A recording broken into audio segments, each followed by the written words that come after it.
Hello, my name is Marcus and welcome to a tabletop comparison.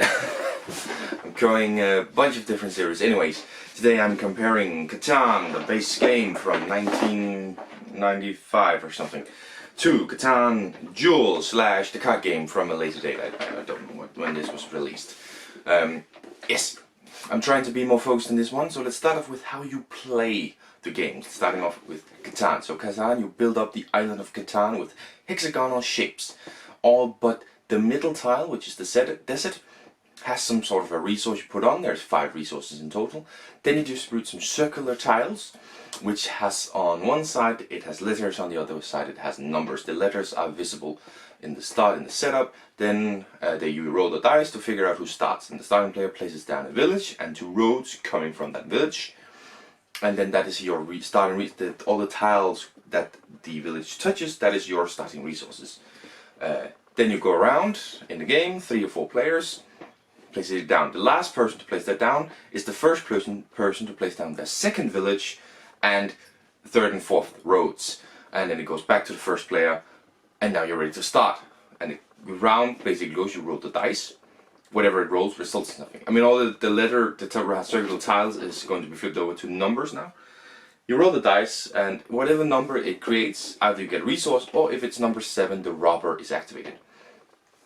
Anyone who has above 7 resource cards on hand will lose half of them, and then the robber is placed somewhere on a tile, and that tile can no longer be activated. Other than that, you just simply get the resources on the tiles if your village touches a corner of that tile. If you have 2 villages touching a corner, you get 2 resource cards. That's the important thing. Each village is checked individually. Get the resource, then you have the opportunity to build another road, another village, a city, which is a larger village of course, and a sort of a development card. The village gives 1 point, the cities give 2 points, and the development cards gives 1 or 2 points, along with the longest road above 5. When you have 5 you get it, and then everything above 5, then whoever has the longest gets 2 bonus points, and whoever has most knights above 3, same rules with the road thing, gets also bonus 2 points, and the first to 15 points win. That's the basic idea of how you play Catan. Catan Duel is played with cards. That is why originally it was called the card game, now it's called the Duel because it's a 2-player game. Anyways, each player has a starting set of 9 cards, 2 roads, a city, a village, and then 6 resource cards, because in this one there are 6 different resources, one additional. These are placed in a certain way, depending what is seen in the rule book. It's basically a village in the middle, 2 roads coming from either end of it, so to the left and to the right. These are square cards. And then basically, I'm misremembering something. This is 2 villages and 1 road. The road is placed in the middle and the 2 villages on either side of it. There we go. Now then, on all 4 corners of the 2 villages there will be placed a resource card. This of course means that, you know, on one end each of the corners are facing, so you know it matches up based on how it is. I'm going to add some pictures hopefully so you understand what I'm talking about. Anyways, then you can roll the die to determine who's the first, because this time there's only 1 die. In regular time there's 2, in this one there's only 1 die, which has peps on it, therefore giving you a number. Well, the rows the highest number starts, picks up 3 cards from a random pile in the middle of the table, of the piles that you're allowed to draw from. There's something you aren't allowed to draw from, and the other person then picks 3 top cards of a different pile, and you have your starting hand. Then you roll both the die. There is the pep die, which is it rolls a number. Same effects in regular Catan. You get a resource based on the number. The other die has some symbols on it, which can activate a number of different things. There's the robber, or there's just ways of getting resources, stealing from your opponent, or just getting some. And then the person plays. They have hand size of 3, and you can build roads, villages, and cities just like in regular Catan. And you can build as many cards as you want to / you can afford. When the turn is over, you pass it on, and the next player plays. In the same way, first to 7 points win. Villages give 1 point, cities give 2 points. Then whoever has the most axe symbols above 3 gets an extra point, and whoever has the most scale symbols above 3 gets an extra point. Alright, that is how we play the 2 games. So now let's split this a little bit off into 3 categories, which is the not in two categories: the similarities and the differences. Yes. So similarities are of course the way of play. The fact that you roll 2 dice to then get an outcome where you get some resources and then you get to build something, which is called in the same way. The prices, roads, villages and cities, they cost the same to build, and of course they give the same amount of points. And of course the fact that there is something to go for in terms of bonus points to get. Actually, also the placement of villages into how to get resources, because you place them on the corners of the resource cards. Or the resource cards are placed on the corners of the villages. So it's on the corners, just like in Catan, you place the villages on the corners of the resource cards. And that's how you get points. That's a nice little nod, I think. And basically that's just about where they are similar. Now, the few things they change up a little bit. Of course, in the Catan the duel, there's only one of the die that is peps. The other die has symbols to do something. Obviously in regular Catan, both of them are. The card plays, of course. The fact that these are cards and these are tiles, I'm not going to go too much into that. That's just how it's made up. One road is all that's necessary in Catan duel. Between villages, you have 2 in Catan. So a little bit of difference there. But I think that works very well to put Catan duel in a small scale. It's only 1 road. Well, this is 2. It's larger. You can see it. Larger. That's a nice touch to get it to, you know, that smaller size that it needs to have. At the same time, with you only have 1 die that has a number on it. Opposite 2, it's a smaller size. It's a nice touch. Although on the table, I wouldn't say it has that much of a smaller size. Then you of course have the entire thing with having multiple cards on hand that are not resources. In Catan, the cards you have on hand are your resource cards, and you have access to all kinds of other things. But in Catan duel, these are not resource cards. These are buildings, the ships, the people that you get down that do something for you. They give you symbols, they give you an ability, something. And that's the big difference, is that in Catan, regular Catan, you have to expand out to get to harbors to get something from that, or you buy resource cards which can give you something. Whilst in Catan, your entire hand is always consisting of something that gives you something. With some differences that it's the same. The ships in Catan is the harbors in Catan. The ships in Catan duel is the harbors in Catan, and you have some people in there that some of them do the same that some cards in Catan duel does. Of course, there's no knights. The way the rubber works, of course, the same exact this time. Is just about, well, it's exactly the same. Above 7 resources, and you lose. In Catan, you lose half. In Catan duel, you lose all your gold and all your wool, which is also sheep.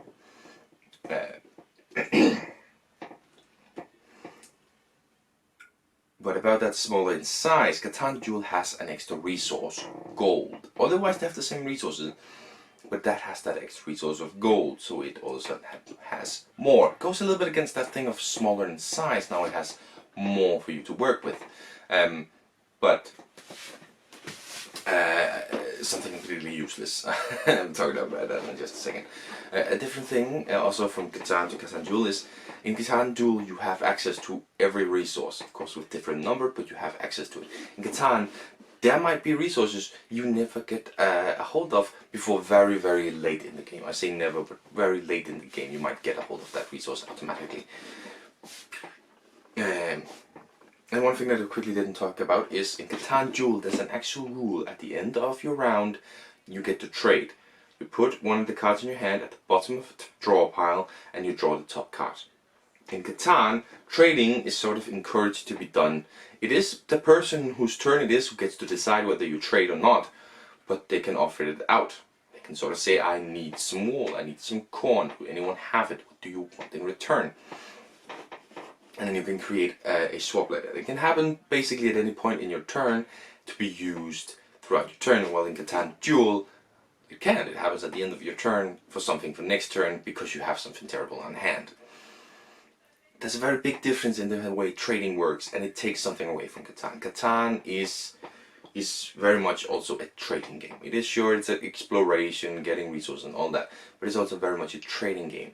Trying to find that point where you give your opponent something and they give you something, but you get the better deal out of it, out of the situation. Whilst in Catan duel, you basically don't really have any interaction.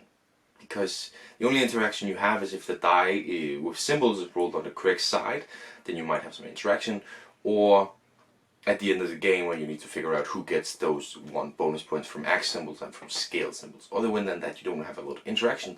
But Catan you have a lot of interactions. You can stand in each other's way with roads and villages and cities, or you can try and trade to get good deals from one another. And even with the robber, in Catan Duel you just lose half your stuff and nothing else.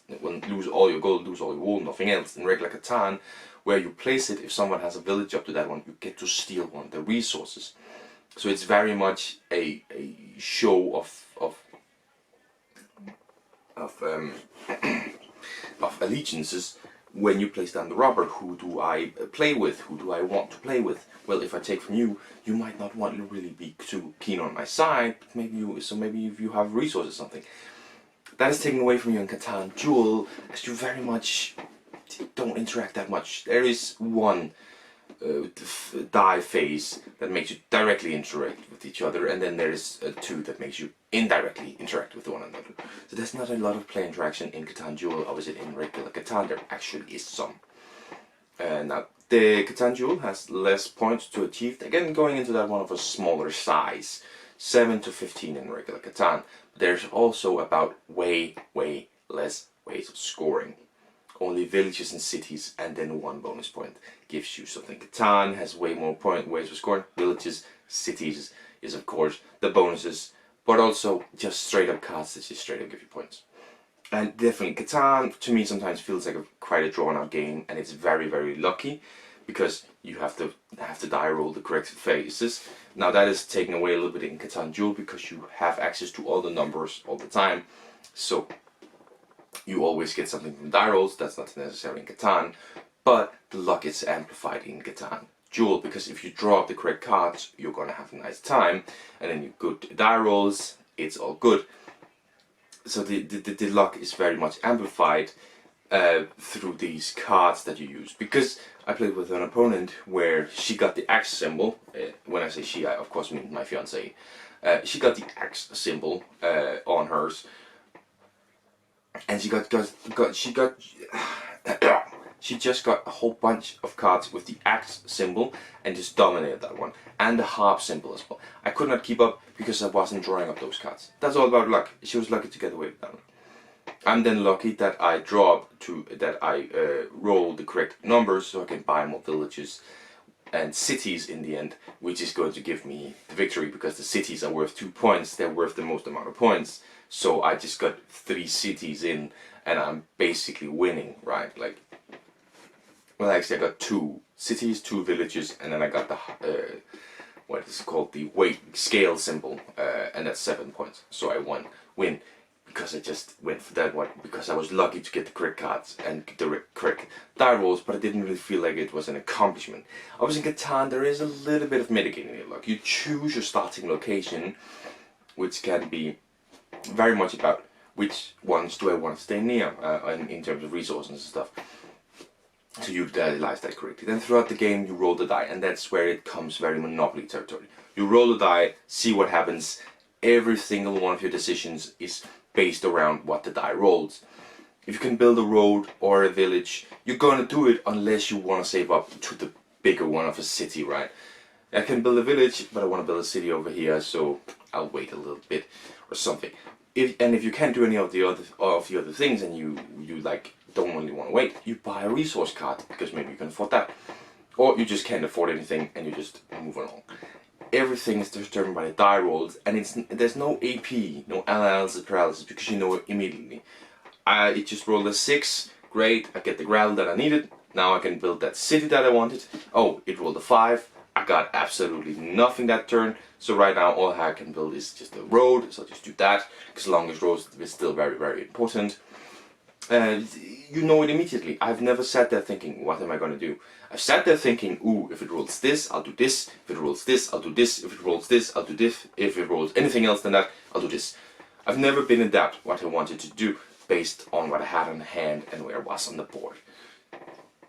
So there's no big decision to be made in Catan, except for your starting location. Does a little bit.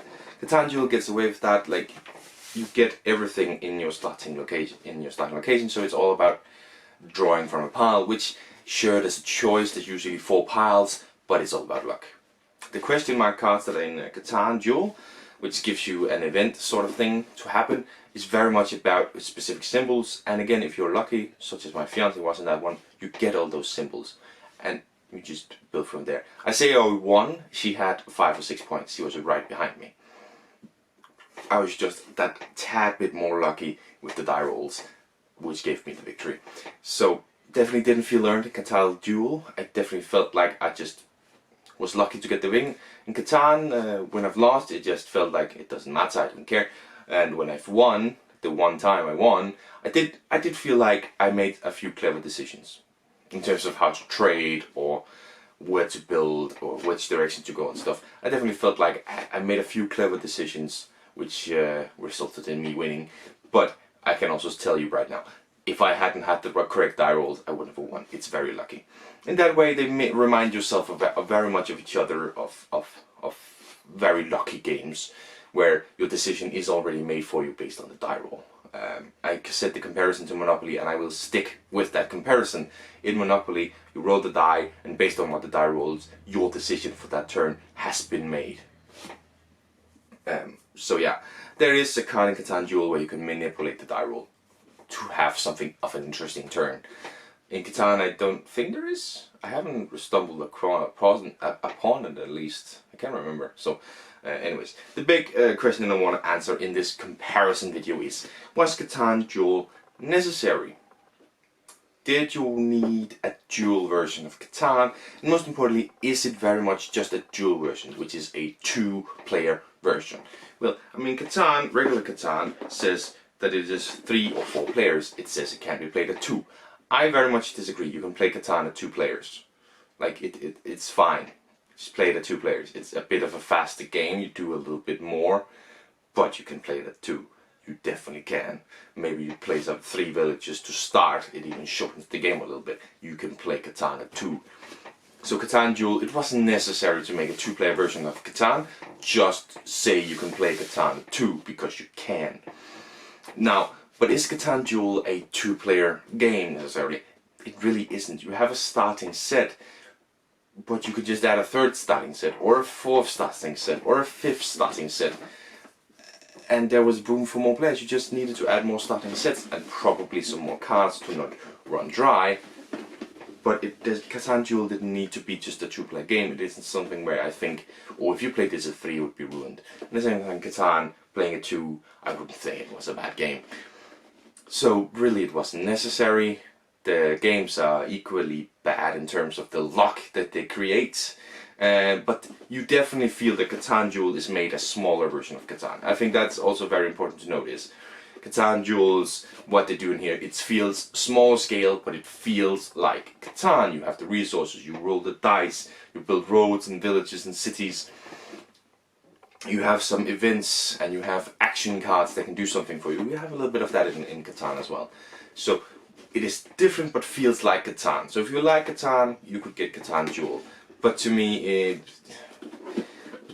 they are still very similar. I don't see Catan Duel doing enough changes to like warrant someone who doesn't like Catan. But if you like Catan, I can definitely see it having enough changes for you to enjoy it. It's just they're both too lucky for me. But that's the conclusion. I'm not trying to do a massive review. I am trying to say, like, was it necessary? And I would say, if you really like Catan, this is an interesting change to it in a sort of a card game version. Definitely. But a Duel, it wasn't necessary to just make a 2-player, add some more starting things, right? But it is a perfectly fine game, and it feels like Catan. It gives you the Catan experience at a shorter playtime, and not very much smaller space on the table. It takes up quite a lot of space on the table, actually. So yeah, that is the comparison between Catan and Catan Duel. I'm hoping to put in a bunch of pictures for you to see it. I just need to take those pictures, maybe find a few on the internet. So thank you very much for watching, and I hope to see you in the next one. Bye!